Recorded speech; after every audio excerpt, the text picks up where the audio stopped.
all of you to this year's second Moossa J. Arman Colloquium, Science and Innovation. At this time, we will focus on astronomy. So my name is Marcia J.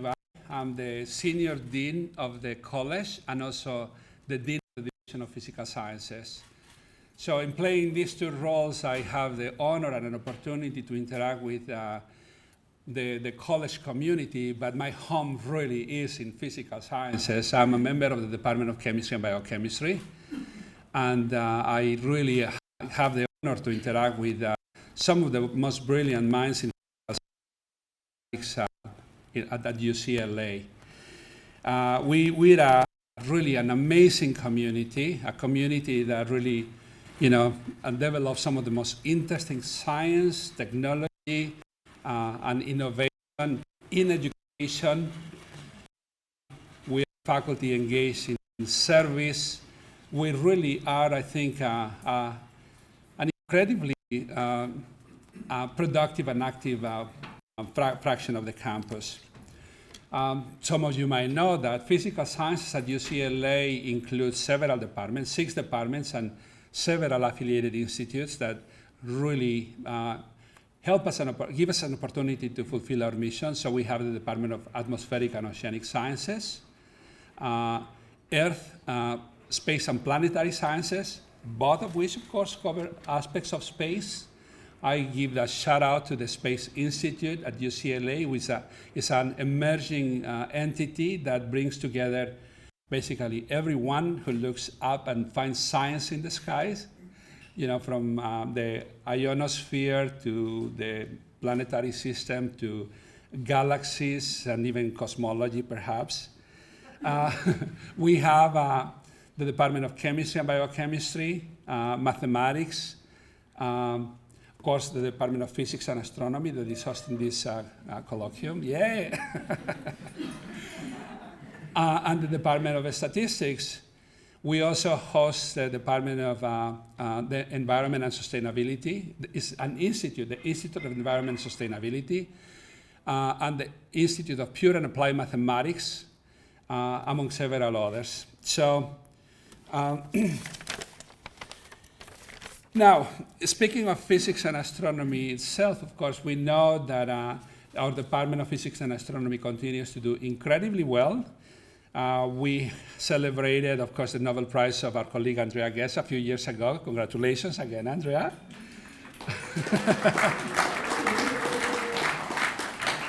But we also have a number of scientists leading really some of the most thrilling ways in the area of physics and astronomy. We talk about theoretical physics, high-energy particle physics, quantum computing. Quantum information science is something that has become really a flagship of UCLA. You might have heard of the Quantum Information Hub, the acquisition of a research park that used to be the West Side Pavilion, where we're building up a really interesting effort on quantum science. We also have one of the strongest efforts on fusion science, because we have, in the STRB, we have one of the most powerful tools to study plasma science here at UCLA. But clearly the most relevant aspect of the department today is astronomy, which without that many of us are undoubtedly passionate about. So we are very proud of the impressive high number of astronomers who have been leading the way with the use of the JWST at UCLA. So many of our faculty have been serving as PIs of early release science programs and Cycle 1 programs. So I see many of you here today who I think have been involved in some of our previous events on this. So we had several of our astronomers leading these frontiers, and we had a couple of events already focused on the JWST. Those were held on February 2022. That was entirely online because that was sort of in the middle of the pandemic. And then on April 2023. So we are very pleased to continue the exploration of this exciting topic by welcoming JWST expert and leader, Dr. Marcia Rieke, as this year's Moossa J. Arman Astronomy Colloquium speaker. But before I turn over to Vice Chair Tommaso Treu to introduce Dr. Rieke, I would like to first tell you about the Moossa J. Arman Colloquium. So this colloquium series was created by a generous gift to the Department of Physics and Astronomy by the family of Moossa Arman, a distinguished alumnus of our PhD program in physics, and an eminent physicist and inventor who is known for advancing the frontiers of elementary particle physics and experimental nuclear physics. So as the subtitle of this lecture series, Science and Innovation, suggests, Moossa Arman spent his life advancing the frontiers of physics in academia and industry through his groundbreaking research. We are all appreciative of this colloquium series since it is critically important for our community to have an opportunity to exchange ideas and hear from experts in other institutions, such as Dr. Rieke. Lectures like this and so many other critically important aspects of what we do would not be possible without philanthropic support. So we thank the Arman family, including Moussa's son, Cyrus, who's here with us today. And maybe we should give him a hand. Thank you, Cyrus. And I see also so many of you here today who have been steadfast supporters and thoughtfully engaged with the Department of Physics and Astronomy and the Division of Physical Sciences as a whole. It really makes a difference, and it is much appreciated. So I was explaining to two of our visitors earlier today that we are a business that does not control all of its variables. We don't control the tuition, we don't control the number of students, we don't control the number of international students. The only thing we can control is being good to our alumni and our supporters and get that support back. So we want to be good citizens and encourage good citizenship and support for what we do. So now we will hear from Tommaso Treu, Vice Chair for Astronomy and Astrophysics, Professor of Astronomy, and very significantly, he's one of the PAs of an early release science program with the James Webb Space Telescope that I mentioned earlier. Tommaso, please. Thank you. Well, thanks everyone for being here, especially many thanks to Marcia. We're delighted to have her here. So this colloquium series has been established to further Moussa's infinite quest for scientific truth. And this series honors individuals that have contributed to science and technology, and it's hard to think of someone more worthy of this recognition than today's speaker, Marcia. Dr. Rieke is a professor of astronomy at the University of Arizona. She's the principal investigator for the near-infrared camera on the James Webb Space Telescope, NIRCam. NIRCam has been on the forefront of the discoveries of JWST that have revolutionized our understanding of the universe over the past 2 years. Like many other people in the world, when I first saw images from NIRCam in July 2022, a moment I will never forget, it was 7 p.m., Rome time, I was in Rome, sorry, on July 14, 2022, I could hardly contain my tears of joy. It was a moment that defines my life. I think I will forever remember that moment. Here it was, the universe before our eyes, as we had never seen it before, a leap forward comparable to that experienced by Galileo when he first pointed the telescope at the sky. So it was really the experience of a lifetime. And thank you, Marcia. This is really, I will forever be thankful for that. She also served as the deputy principal investigator of the near-infrared camera and multi-object spectrograph for the Hubble Space Telescope.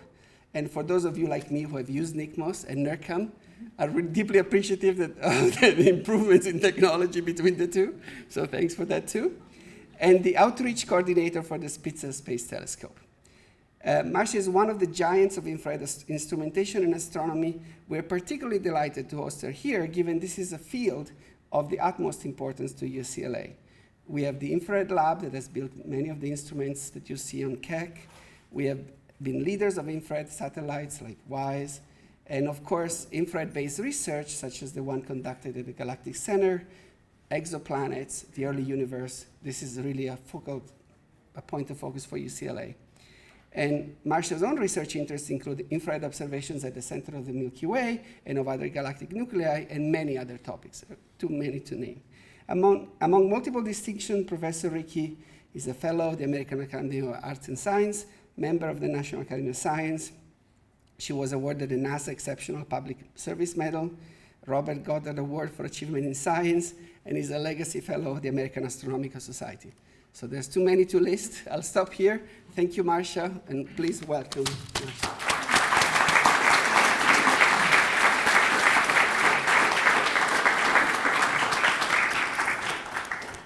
So thank you very much for that very kind introduction, and I want to thank the Arman family for supporting this, because I have had a really wonderful time visiting here.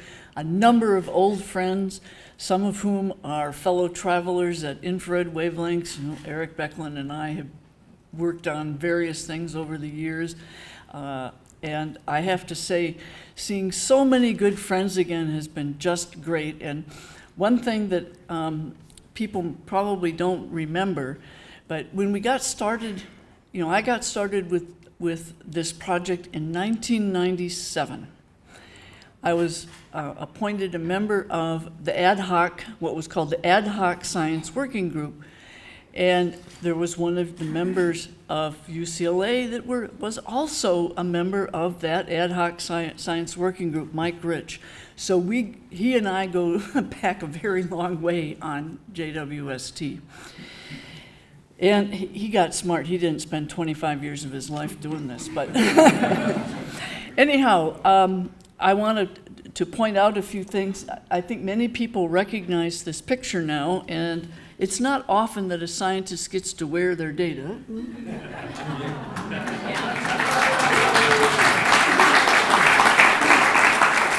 And the jacket has a UCLA connection. The woman who started the company that sells these is an alumna, so there you have it.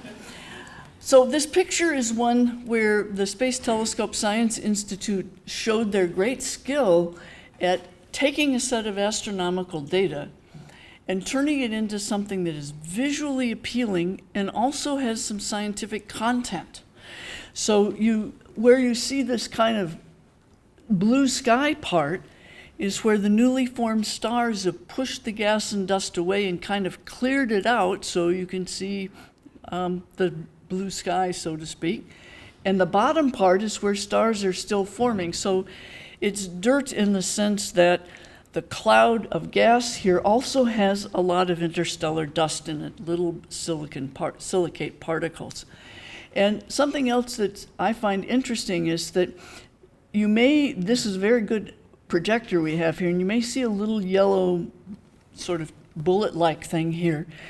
That's a clump of gas that's been shot out of a protostar at very high velocity, and you're seeing it, this clump of fast-moving gas getting shocked by crashing into other clouds of material.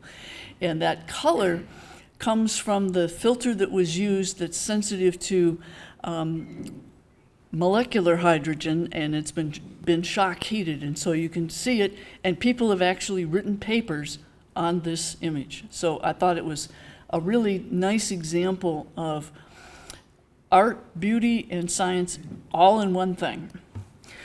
And I too was, of course, Tommaso had to wait until July. I didn't see this picture until then either. It was really kept under wraps.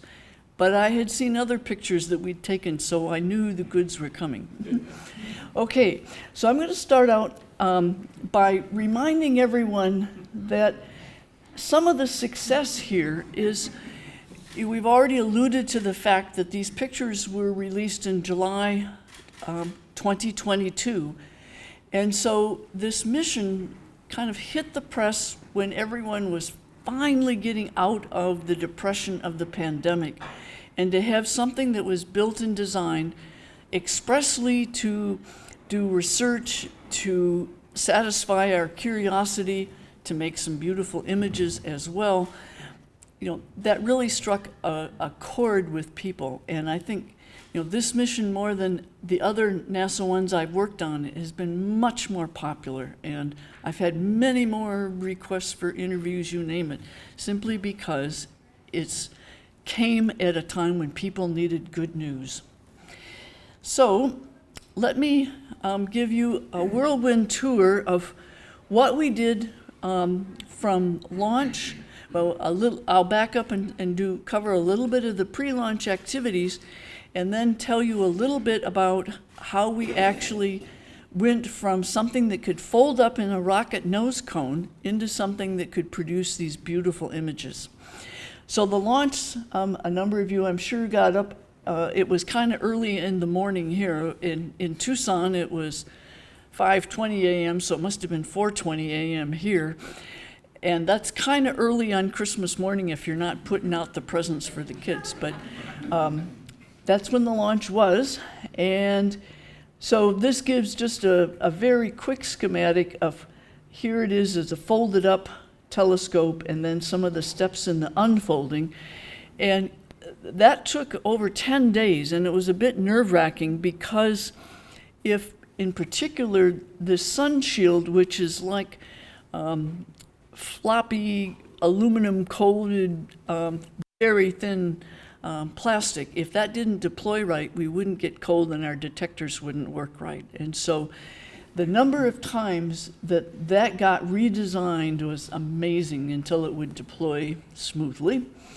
And one of the worries here is that this picture is not to scale, but here is the Earth with the moon going around it, there's the sun, and out here, and the separation here, this distance should be 4 times this distance, so it's not quite right, but the second Lagrange point is a kind of semi-stable point from a gravitational perspective. And one of the beauties is that as the Earth moon system and JWST go around the sun, they stay in the same relative orientations, which makes it beneficial. First, you can have one sun shield that blots out all these things in the nearby universe that make heat. And it also means that sending the data back down, it was easy to keep the antenna pointing right. But this is, people have barely been able to get to the moon in the past, and now we're 4 times further away. There was no chance at servicing, and if we didn't get it right, if we'd done something wrong, too bad. Well, as you now know, nothing went wrong, and that's great. So I want to highlight why infrared has become a very important part of astronomy. When I was a starting out graduate student, there were only a couple of people, or a couple of groups doing infrared astronomy in the whole world.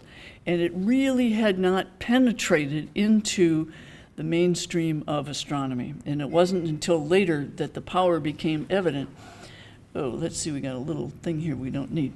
So this picture, affectionately called the Pillars of Creation, was one of the first images that came out from the Hubble Space Telescope after its optics were fixed. And these columns are columns of gas where stars are, gas and dust where stars are forming. But if you compare this picture with the one that my camera took, you see there's immediately something very different. You can see many more stars in the background here. And for example, this little group of 4 stars doesn't show up here at all. And the only difference between these 2 pictures is changing the wavelength of observation by about a factor of 4. But by going to that longer wavelength, you can see through the dust, so to speak. What color is the setting sun when you look at it sideways? It looks orangish red. That's because the red and orange wavelengths penetrate through the dust in our atmosphere better. And for the same reason, the dust in the interstellar medium, the gas and stuff between stars, if you go to the near infrared, it passes through that much better and you can see things. And then if you go another factor of 4 or 5 in wavelength to the mid-infrared instrument on JWST, you get yet another view. And here what you're seeing is some of this same dust, But now in emission, it's emitting. It's hot enough that it creates its own radiation by a black body process. And officially, most of it is called the mouthful polyaromatic hydrocarbons. Astronomers usually just call them PAHs because we don't like saying a long word. But it's a molecule that's quite prevalent and easily observed with this instrument. So you get three very different views of this piece of space. And that's part of the power of having a broad range of wavelengths. Now, getting into space has been critical for the growth and development of infrared astronomy. For the first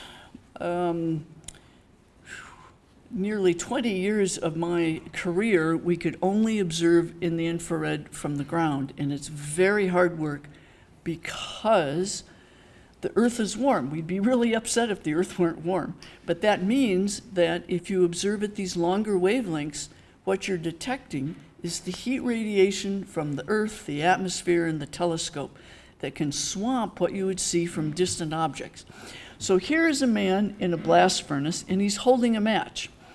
And if you look closely, you can probably see the match, but it's hard.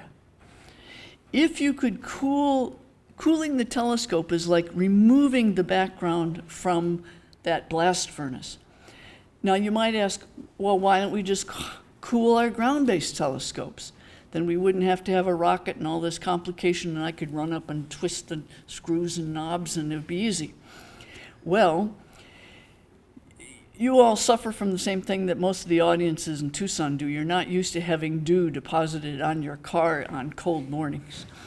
But if you live in a place with some humidity, the atmosphere, parts of the atmosphere can freeze out on surfaces, and if we cooled the telescope, we would be looking through a sheet of ice, and forget it, that wouldn't work. So we need to go to space to cool the telescope as much as we need to for good sensitivity. And we also wanted to have a big telescope because we wanted to find really distant objects, and I'll give some explanation why you have to go why you have to look for those at infrared wavelengths. So this shows a rocket nose cone with the fully deployed telescope and sun shield. It's fairly obvious you couldn't launch a rocket in this configuration, so we learned how to fold it up. And there was a lot of effort put into how to do that. This is why the mirrors are these hexagons, so that you could fill almost completely a circular area, but have some standard places where you could fold it. And this scheme obviously worked very well. So one of the reasons that JWST worked so well when we got on orbit was that we spent a huge amount of time testing and checking and practicing and rehearsing and testing over and over and over. So the first round of tests with the instruments connected to the first round of tests with the instruments cold all together was in the summer of 2017. And then the instrument package got bolted on to the back of the telescope, and the telescope plus instruments was moved to NASA's Johnson Space Flight Center. And I'll show you a picture of the enormous test chamber that we used there that was big enough to hold the telescope and sources that simulated stars so that we could test the whole optical train cold. Now, most people don't remember weather forecasts from 2017, but while we were in Houston was when Hurricane Harvey hit. And my team, we live over here in Tucson, so for the 90-day test, we didn't all go there for the whole 90 days. We split up into groups and we cycled through. And when it was my next turn to go, I knew that the hurricane was coming. I was smart enough to change from a small rental car to an SUV, which helped. But I was going late enough that Hurricane Harvey was already affecting Texas.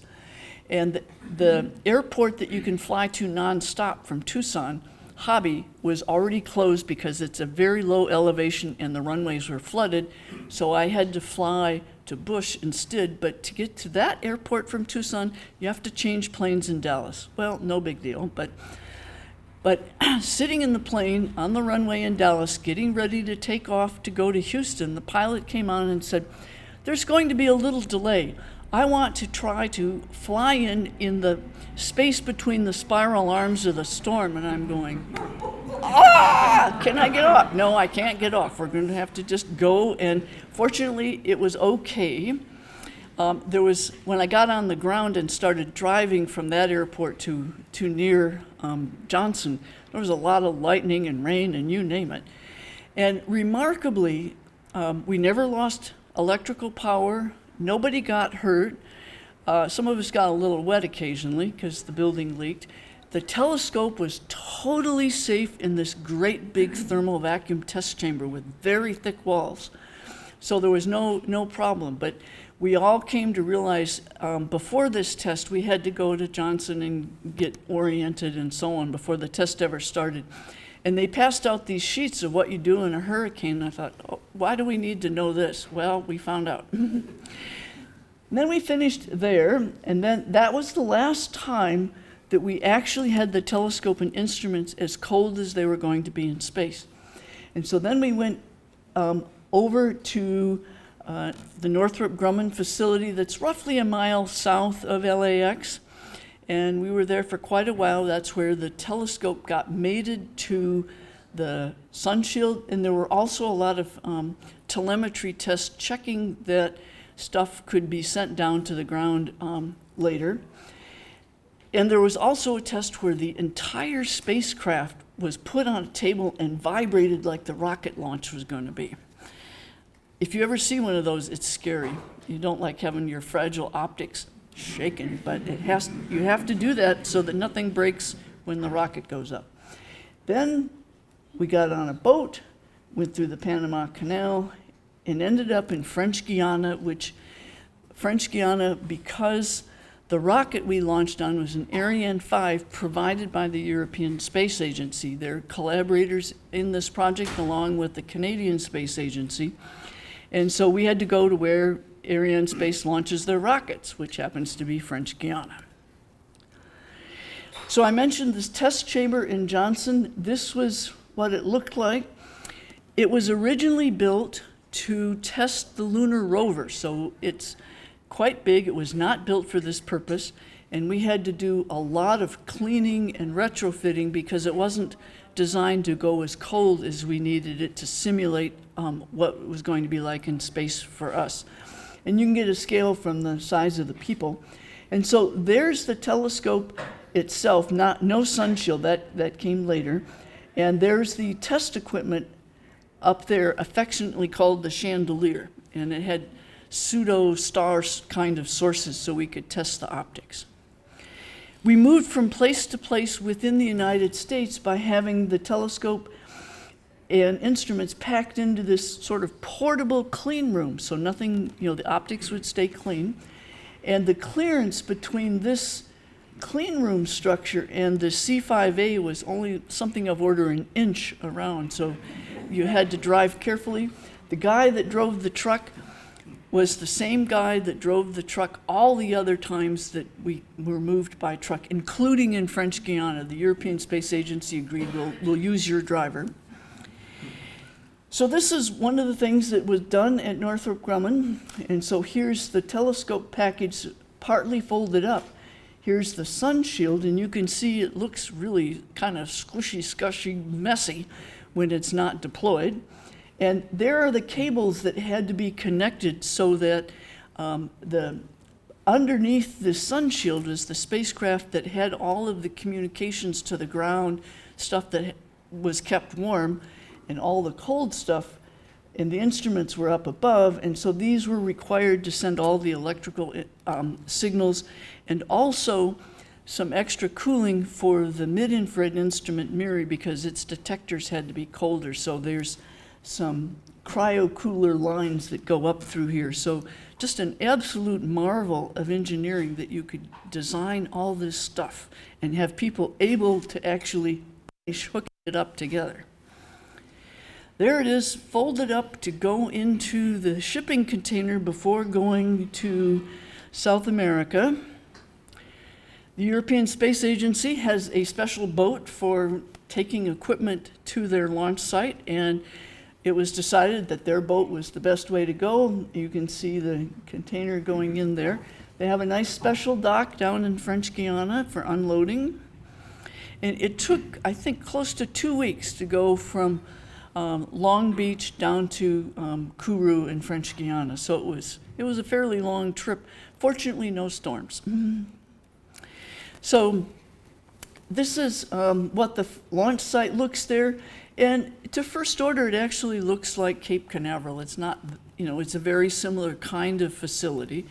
And some of these buildings in the background were used to check things out with JWST, get it mounted onto the rocket ship, a variety of things. And then there's a track that brings the final assembled rocket out to the launch pad. And I think one thing that people don't always discuss is that this project is a demonstration of what a very diverse set of people from 17 different countries can do if they all have a common goal. And NASA has a beautiful protocol so that if you build something up here and you build something over here and you bolt them together, they fit and they work right. And it's just amazing how well this kind of procedure works. And you can see all these little yellow pins are where there were people that contributed. So we got to the launch pad, the rocket took off, and then about a half hour into the mission, there was a very, very significant event. There was a camera mounted on the nose cone, and we could see the telescope package drifting away from the nose cone. And here you can see the bottom of Saudi Arabia, the Horn of Africa, and the Red Sea there. I don't know how they planned to have, how we lucked out with this being in the background, but that's what it was. And you can see there's a lot of sunlight reflecting off this. But what we were waiting for was the deployment of the solar array. Because if the solar array didn't come out and start generating electricity, we would have had about 6 hours to try to fix it because there's a battery on board.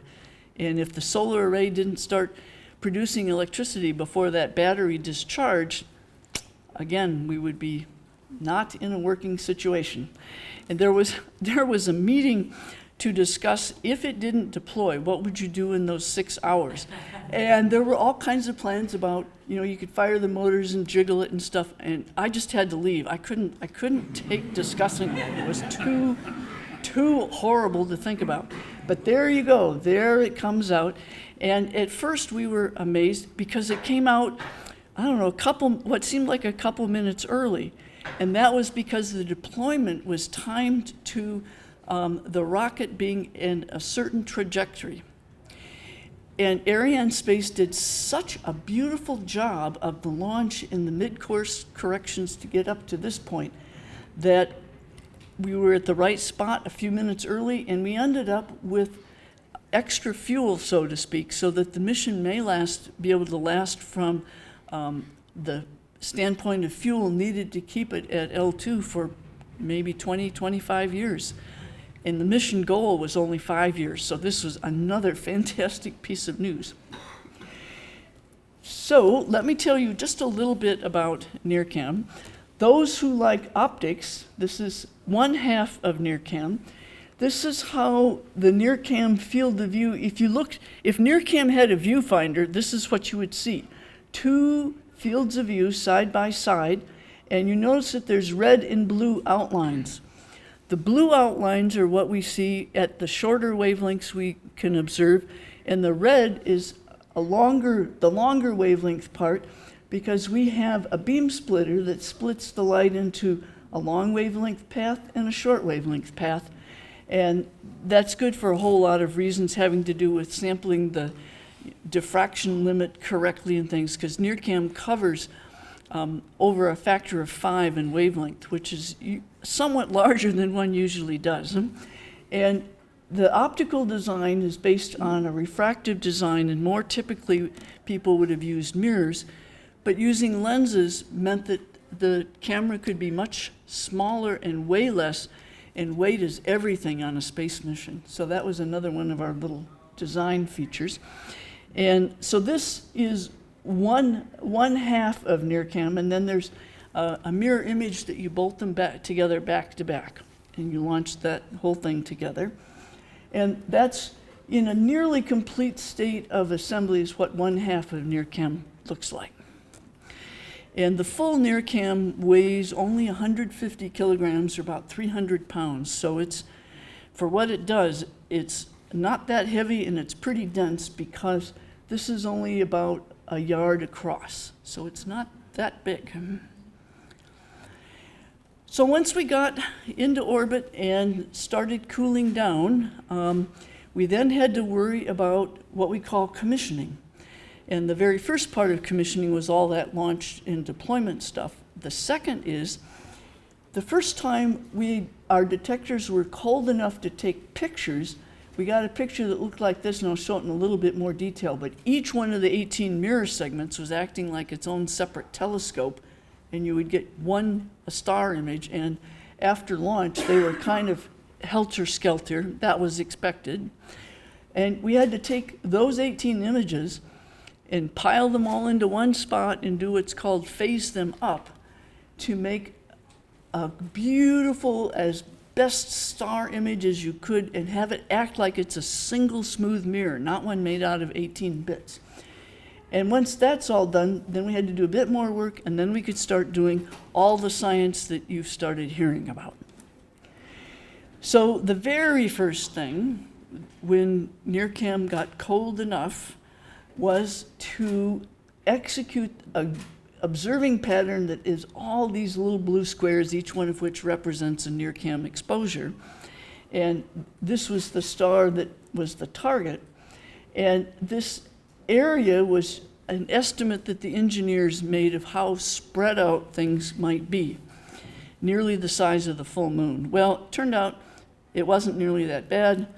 They were all found in a relatively small area, and this was one of the first clues that our engineers had been very conservative, that things were not as spread out, and things were working much more tightly than expected.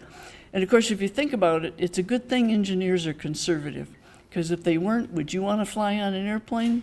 No. Okay, so this is a more magnified view of the first image. And this is where I was starting to feel really happy, because it meant that light from outside the telescope was reaching the NIRCam detectors. We still had a long way to go to line up the telescope, but it meant that NIRCam was working, and working correctly. And there are little, those in the front can see some identification numbers and things, and this was my seventh heaven moment. And we also wanted to see what the primary mirror was doing, and this is a picture where the telescope was pointing right at the star image identified with this segment, and it was called the selfie. NASA released it, and I was horrified because NIRCam was still about 60 degrees above its operating temperature, and we hadn't come fully into focus. And if you look at this, it's real, yuck, it's kind of scuzzy looking, but it showed that the mirror segments were all fine, which was the point of the picture.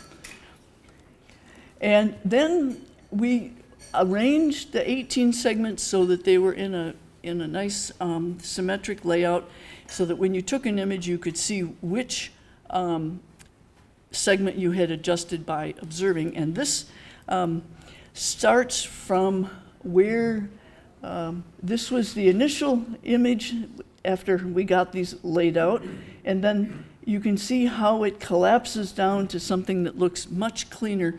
And that's all done by adjusting the actuators that are on the little motors and things on each of those 18 mirror segments.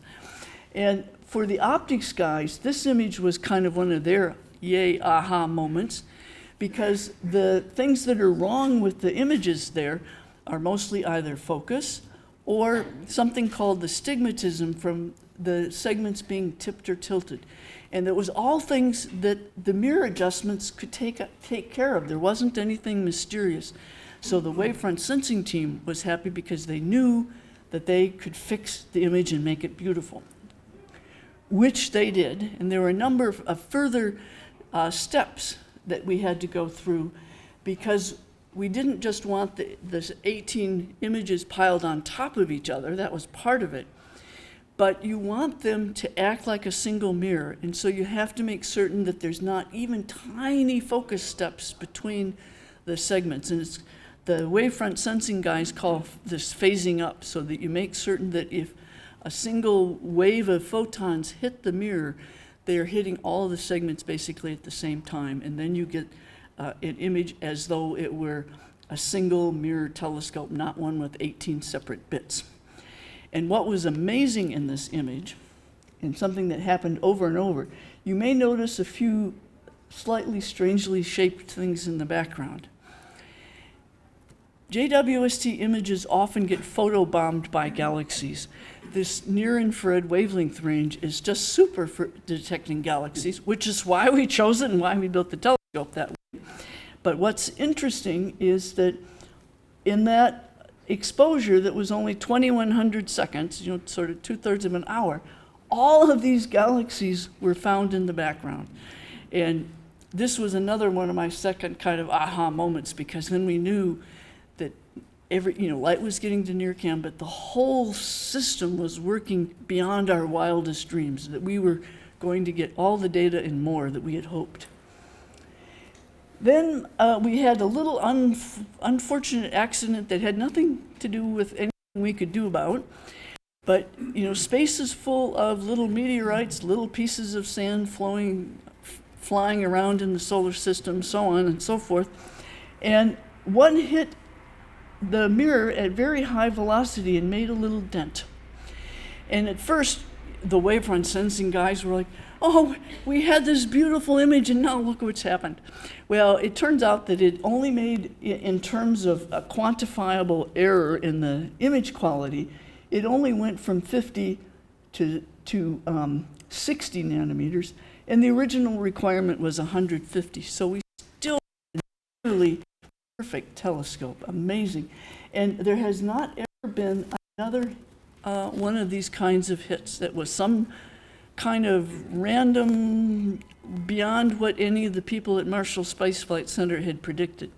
The other thing you might notice here, this is the full image where this is magnified, and this is part of the shadow of the struts that hold up the secondary mirror. But this is now much crisper, and that's how NIRCam's supposed to be, good in focus. So after we got it all phased up, as we say, and had this diffraction limit image, then we started taking real science data. Some of the first images were the early release ones, and then we went on to programs that people had proposed to do. And my own team, one of our big programs is to, and I should mention, the universe does not look like an elongated pyramid. This is to kind of depict the scale of different things in the universe. So the Big Bang at the beginning, and us way down here, and there's the Big Bang, and after a while things cool down, and stars and galaxies start forming somewhere in this zone. And at the time this slide was originally made, the most distant galaxy known from Hubble data was about here. We've now pushed out to almost this redshift, and I'll explain how redshift works here. It's a measure of distance. It's a very strange one, but it's convenient because it's a nice small number. And so we wanted to find out, how did we go from this gas and dust up here down to what we see now? So you're going to get a little astronomy lesson now here. And so for those of you that are astronomers, you can just check that I don't say something wrong. So the idea is that if we want to understand how galaxies change with time, when we see one far away, we need to know what is its age, so that then we can observe other ones and compare at different ages. And the idea here is to take advantage of the fact that light doesn't travel infinitely fast. It travels 186,000 miles per second. Really fast, but not infinitely fast. And so it means that the light from the sun takes about 8 minutes to get here. So if it turned off, we wouldn't know for 8 minutes. The light from the nearest star takes a little bit over 4 years to get here. And the light from some of these very distant galaxies, the first ones to form after the Big Bang, that light has been traveling for billions of years. So if you know the age of the universe, and you know the distance of the object, so you know how long light has been traveling, you can difference those numbers, and then you can say, that's how old that galaxy was when the light left it and we see it now. So we have a kind of cosmic clock. And so how do we actually measure these distances? Well, basically you have to know that Edwin Hubble, the same Hubble for which Hubble Space Telescope is named, discovered that there's a very important relationship we knew that he was one of the ones that helped discover that the universe is expanding. And if the universe is expanding, then the everything appears to be moving away from us because of this expansion. And if you measure the rate at which it's moving away from us, that's proportional to how far away it is. And if you find this confusing, so do a lot of people. Ned Wright has some beautiful web pages to help you understand it, and some nice calculators to go between z and time if you don't want to write your own. But the idea is that when things move away from you, the light is shifted to the red. And it's the same effect as when an ambulance goes by you and you hear the pitch change when you're standing on the street corner, because the sound waves get stretched and effectively are getting redder, except we say lower pitch. So if you take a spectrum of a star that's nearby, essentially at rest with respect to us, you can see these absorption lines from material in the star, these black cutouts. If that star is moving away from us, you can see that those lines all get shifted toward the red. And it's pretty straightforward to measure these wavelength shifts. And then you can calculate how far away the galaxy is from the amount that the light has been shifted to the red. And so that's actually pretty straightforward. Detecting the distant galaxies, that's not so straightforward, but detecting the shift is not hard. And so I want to make one kind of point about why did we need an infrared telescope, and it has to do with this redshift. So you're seeing a very complicated plot here. The black line is the range of wavelengths that Hubble can detect.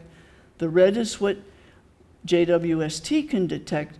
And this kind of thin dark line with spikes representing spectral lines from hot gas emitting and giving off photons is a galaxy, and it starts out with an age of 100 million years at a redshift of 3, and 3 means that the observed wavelength divided by the wavelength in your laboratory is 1 plus that observed wavelength ratio. And then you see a bunch of squares which are filters that could measure how bright the galaxy is over a certain range. And then if I and you'll notice that it kind of slopes off because hot stars don't produce a lot of short wavelength light.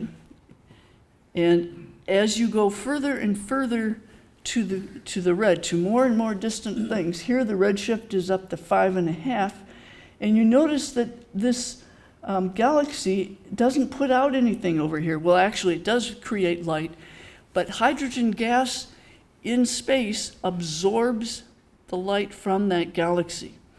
all the wavelengths shorter than what we call Lyman alpha in a spectral line. And as the galaxy gets more and more distant, what's going to happen is that that area that's blotted out completely blots out what you can see with Hubble. So here we're up to a redshift of 7, and you can see that Hubble can see a little bit of this, but most of the light that Hubble would have detected has been absorbed by this gas out in space. And as we get to the very most distant objects, the highest redshifts, you keep going and you reach a point where there is no light left for Hubble to see. And you have to go to the infrared because everything's been shifted so far to the red that you can't see it otherwise. And of course, we needed a big telescope because as things get further away, they appear dimmer and dimmer and dimmer. So we needed a big infrared telescope, hence JWST. And so this is just a little sort of schematic picture of some galaxy spectra. And you can see this is where that hydrogen absorption happens that renders Hubble not useful. And then you can see these are some absorption lines probably due to material in the atmospheres of the stars in the galaxy. And then some emission lines from gas out in that galaxy. And this one is what we would, is a redshift of 10.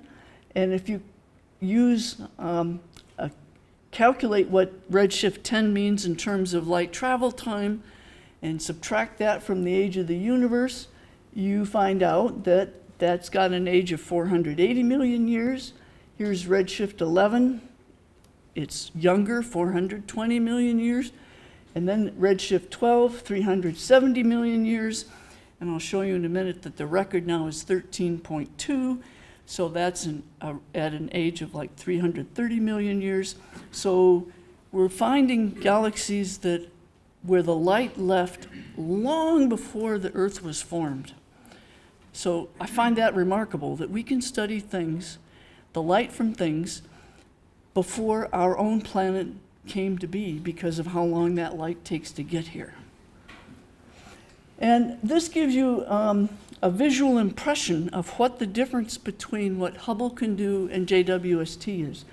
And if you look closely, there are some objects that look rather reddish-orange that appear in the JWST image, which you can tell because it has the snowflake 6 spikes, and the Hubble image only has 4.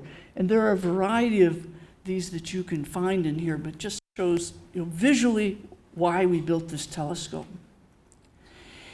So the big project that my team has been executing is one where we have used JWST to take an image of the sky in multiple wavelengths, so we have colors of them, and then we sort through and we figure out which ones are likely to be interesting.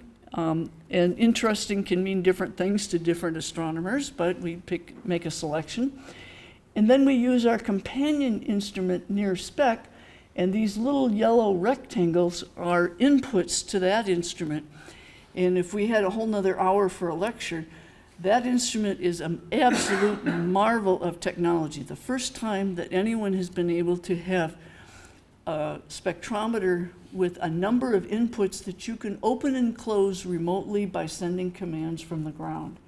And that's been really revolutionary because some of these faint galaxies we might expose for 20 hours to get an adequate spectrum.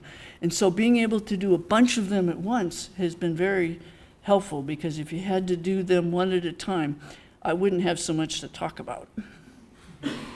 And this gives you a sense of here's an area that we've imaged with NIRCam.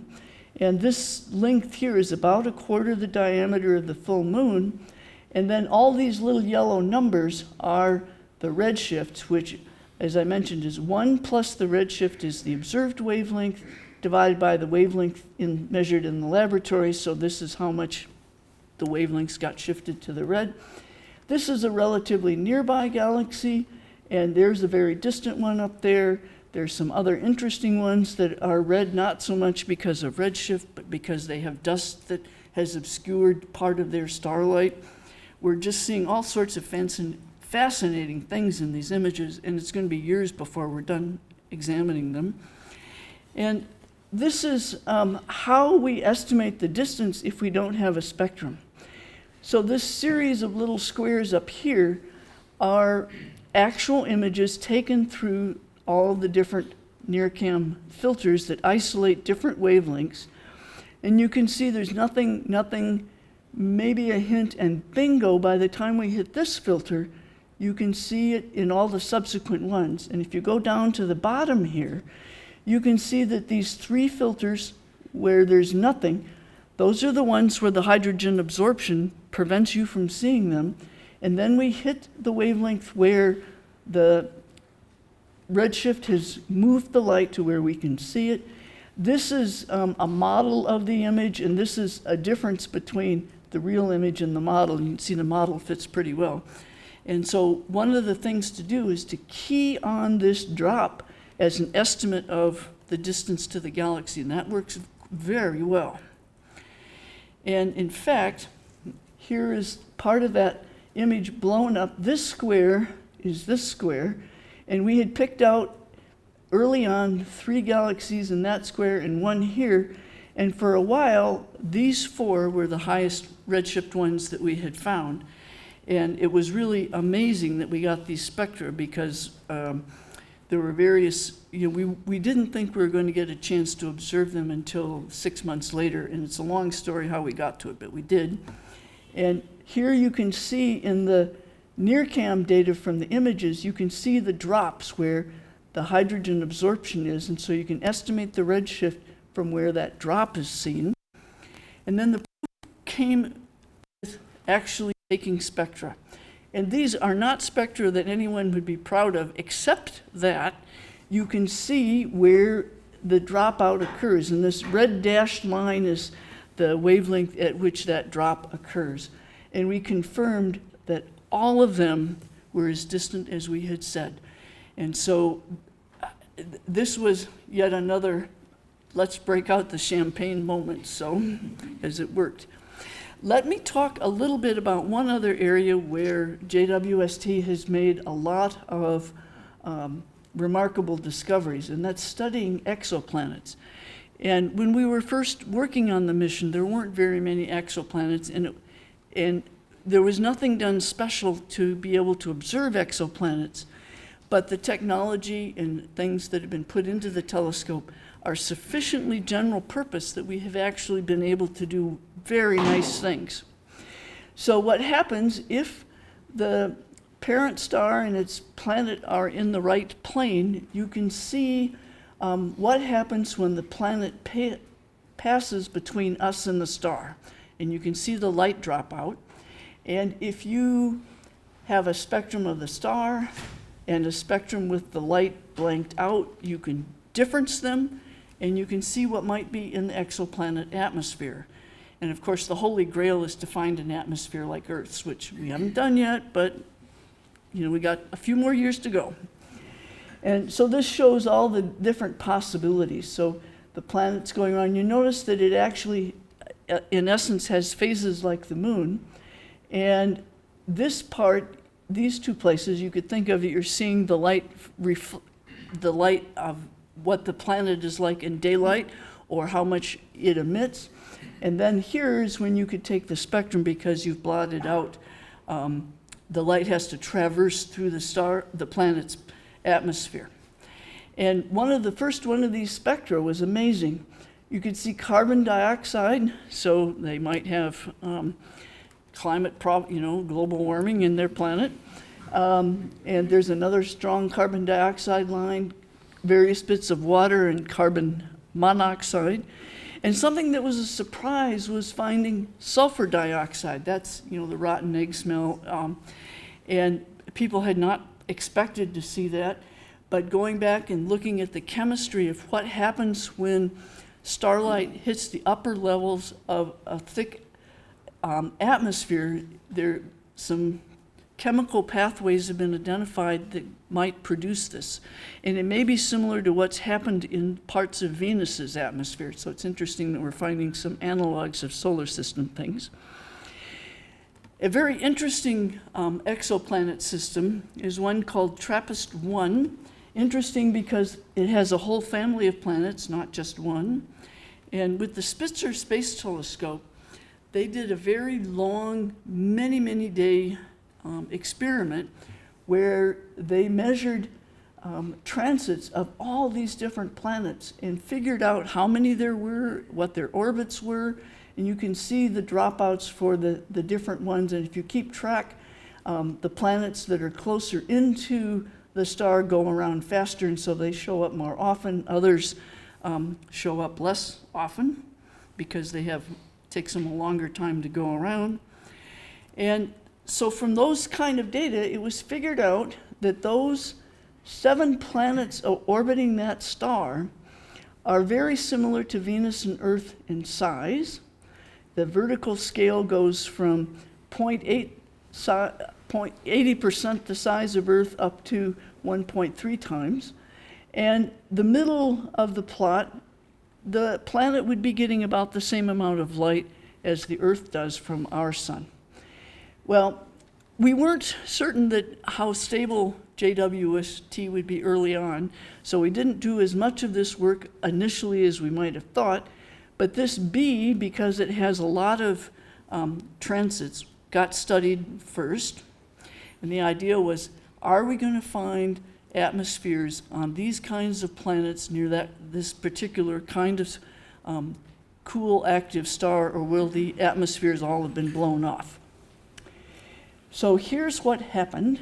Data were taken at these 2 places now with MIRI, looking at the emission from the planet so we could measure how hot it is.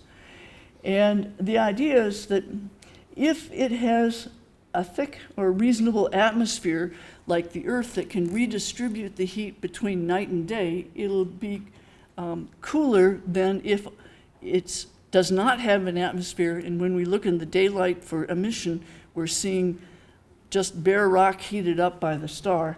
And this was the model for bare rock. This is the model for heated up Psi. It's a bare rock. So we'll have to try some more and see if any of those are good. We have turned JWST on solar system objects. This is the most beautiful picture of Uranus and its rings I think I've ever seen. Here's Uranus with all its moons. And we can take spectra and understand what kinds of ices are on the surface of those, and people are busy making those kinds of analyses. And if we go 20 years, you're going to see a lot more good stuff. And this is a picture that came out just over a week ago of my favorite galaxy called M82, which it's not very far away, but it had a big burst of making stars in its center, and a lot of stuff dust and things got blown out, and this picture just, was stunning. So stay tuned for more exciting results, and thank you very much for inviting me.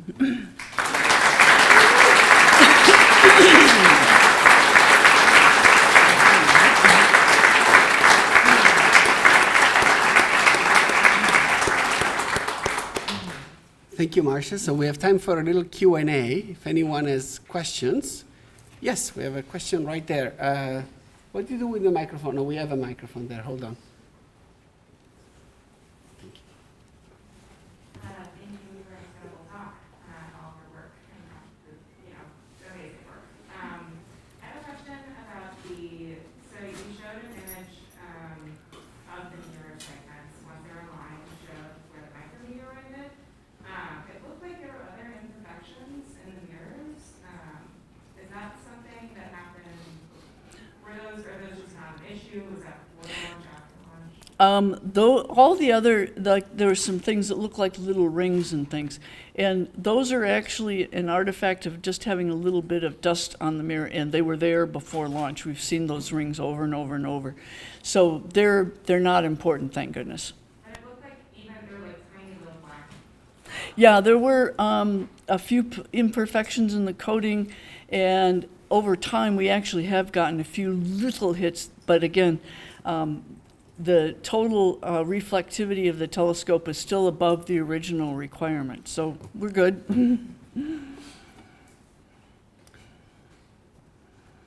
So we have a question over there, yeah.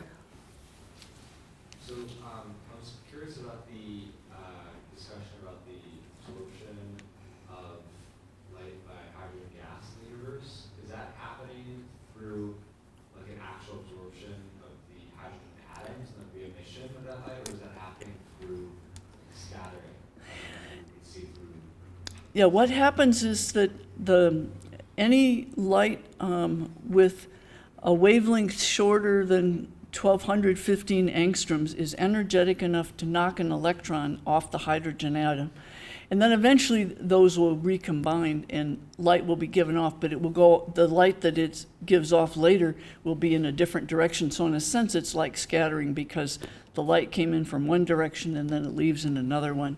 But we mostly just call it absorption because it involves the electron absorbing energy and jumping out of the atom.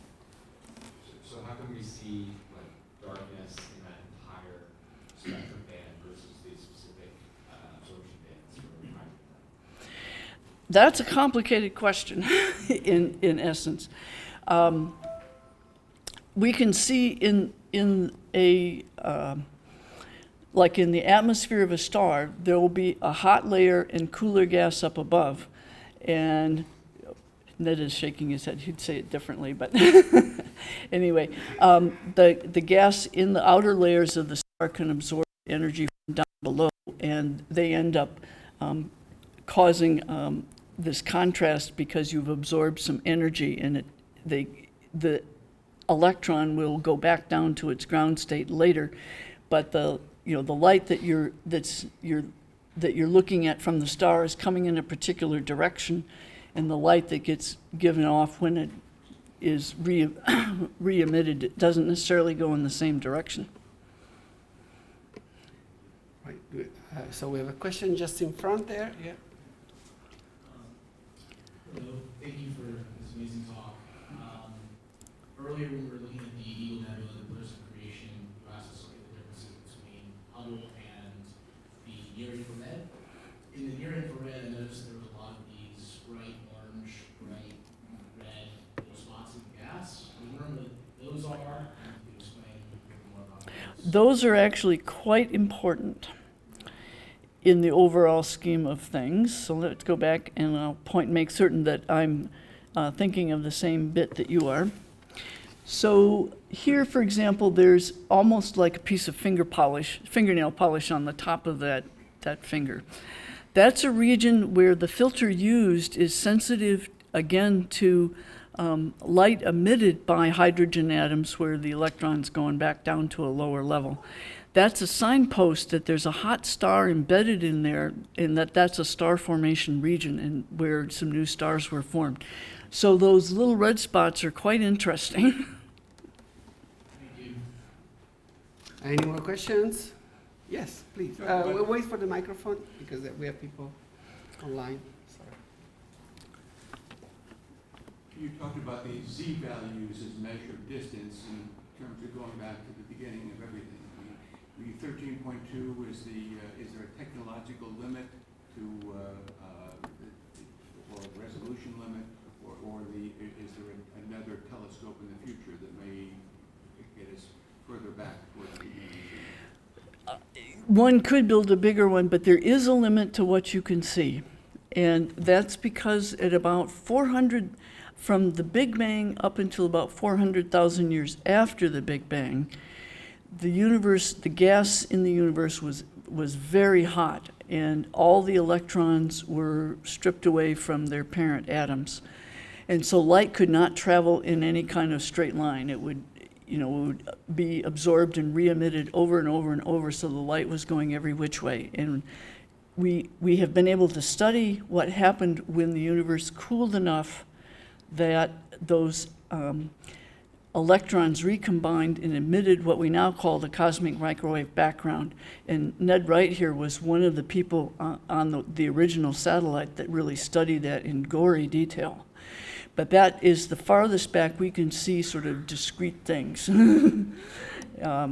So there is a limit to how far back we can go. Any more questions? Yeah, we have a question there in the back. I don't think you're going to be able to answer this question. It's highly technical. Does the James West Telescope have anything to do with the James West Alumni Center? Oh no, this is Webb, and the room is west. So nice try. Any other question for our speaker? Do we have a question down here? Wait for the microphone, please. Yeah. I can speak loud enough. No, but we have people online. In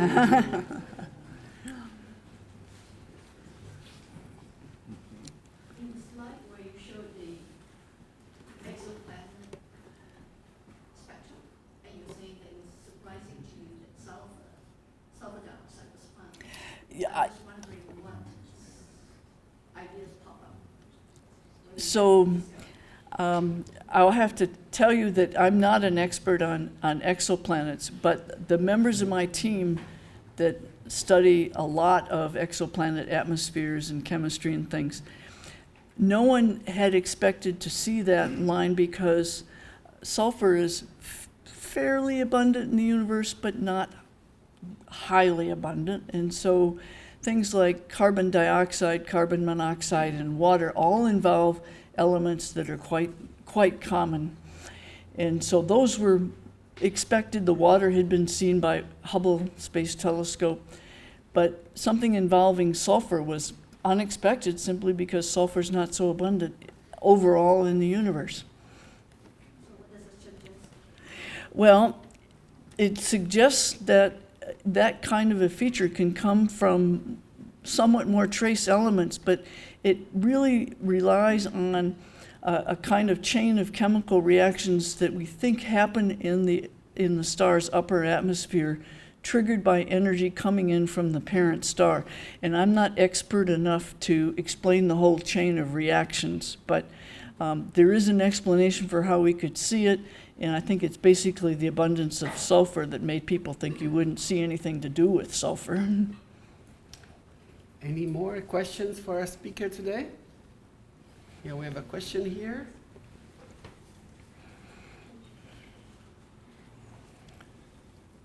Alright, so thank you very much for the talk. So I'd like to ask you two questions. First off is, what's your favorite JWST discovery for the past year? And the second is, which JWST discovery are you looking forward to this year?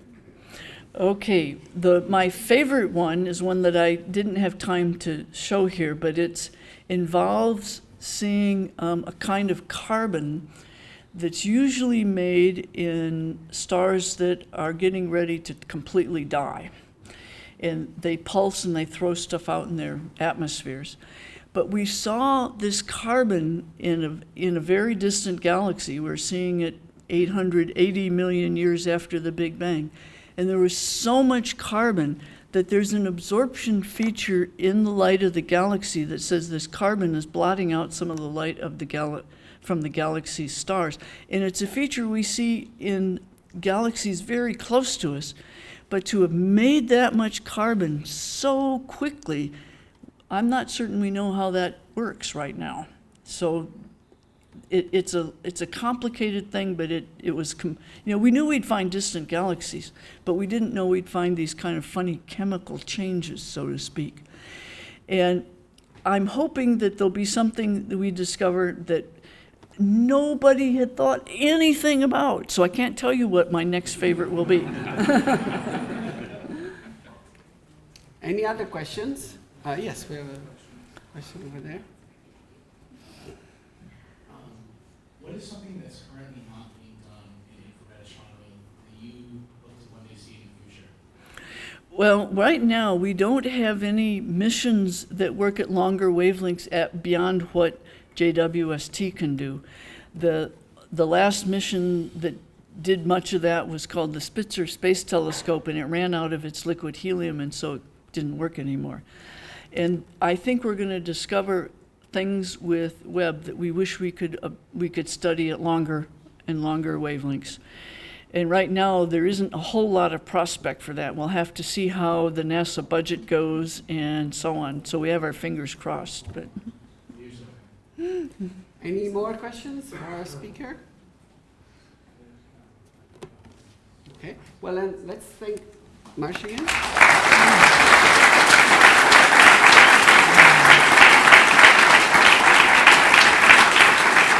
And we need to remember to thank our benefactor who makes this all possible. Yeah, in fact, I would like to introduce our benefactor. Well, I'm supposed to introduce you, so... Okay. Oh, or you can... No, go ahead. So I am now introducing our benefactor, Cyrus Arman, who is also a UCLA graduate. He got an MBA from the business school. Yes. And he made a generous gift that makes all of this possible. So thank you very much. Now Cyrus and Steward Brown, who is the chair of the Physics and Astronomy Department, will deliver the award. Okay, why don't you stand over here? Okay, what a great pleasure to hear such a wonderful talk. Thank you, Marcia.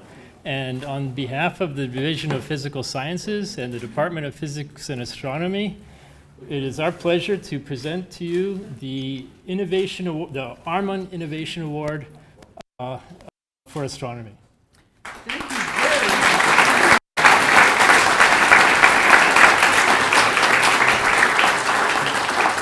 Thanks so much. Thank you so much for coming. I think that concludes the celebration of JWST, and we thank Marcia, we thank Arman. Oh, of course. Thank you to Dr. Rieke for presenting. Thank you to the department and the dean and the faculty for keeping the colloquium alive and going after I think we're in our 9th or 10th year now. I'm always happy whenever I can come back to UCLA. This university played such a pivotal role in my own family's history. My father came here as an international graduate student in the 60s. He then happened to be here on sabbatical from his university in Iran when the revolution hit, and so he stayed. And so UCLA, at kind of two very important points in my family's origin story, was involved. And then many years later, he didn't come from a family of scientists. He, mostly merchants and tradesmen. But he went down the science path, and I'm sure that inspired me later in life when I graduated undergraduate to also pursue doctoral in science.